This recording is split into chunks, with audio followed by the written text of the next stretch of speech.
ole voin hi October ni som pakhat sang nei som ni pathum ni lai ni ani a tukina hian kan ma de ni som pariat ne som pakwa no thleng tur joint cultural meet chu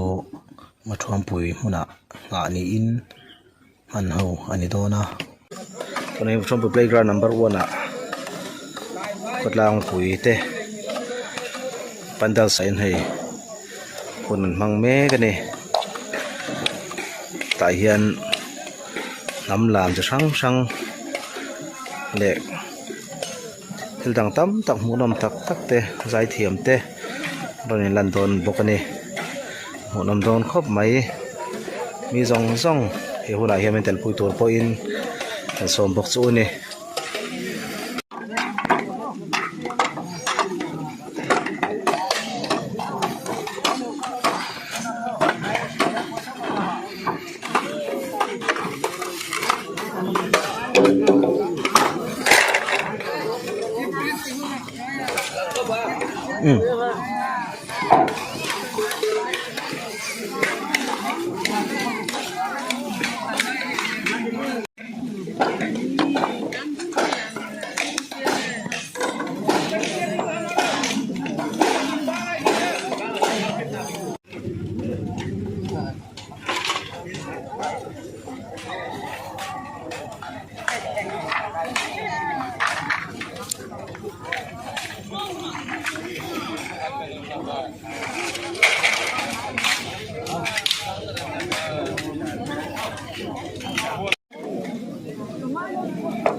in suy khổ lệ giá